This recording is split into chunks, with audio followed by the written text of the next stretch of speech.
অক্ষয় তৃতীয়ার দিনে স্বয়ং মা গঙ্গা পৃথিবীতে অবতরণ করেছিল। বাবারা যারা জানেন, তারা জ্ঞানী মানুষ, তারা শুনছেন, আপনাদের মন শুনতে হবে। অক্ষয় তৃতীয়ার দিনটা হিন্দুদের একটা দারুণ দামি দিন।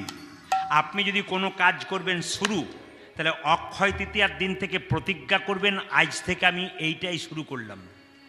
সবার কাছে নিবেদন রইল, মায়েরা যে যেখানে বসে আছেন মন দিয়ে শ্রবণ করবেন একবারে ভক্তি ভরে।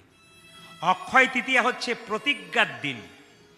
যা যা করবেন অক্ষয় তৃতীয়ার দিন থেকে প্রতিজ্ঞা নেবেন যে আজ থেকে এই বছরটা গোটাটা আমি চা খাবো না। ধরুন অনেকে চাটাকে নেশা মনে করে, তো আপনি প্রতিজ্ঞা করছেন চা খাবো না, চা খাবো না, চা খাবো না।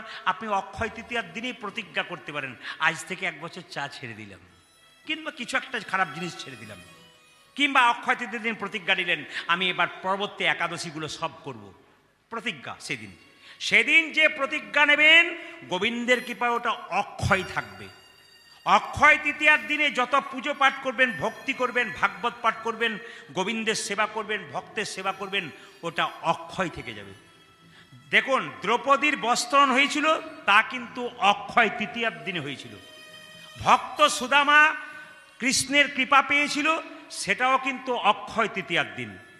জগন্নাথ দেবের রথ তৈরি হয়েছিল, সেটাও কিন্তু অক্ষয় তৃতীয়ার দিন। আবার দেখবেন মায়েরা, মহাভারত রচনা হয়েছিল, ওটা অক্ষয় তৃতীয়ার দিন। ভগবান এত শস্য আছে, প্রথম শস্য তৈরি করেছিলেন জব, যার থেকে বার্লি তৈরি হয়। এই জব শস্যটি ভগবান অক্ষয় তৃতীয়ার দিন সৃষ্টি করেছিলেন।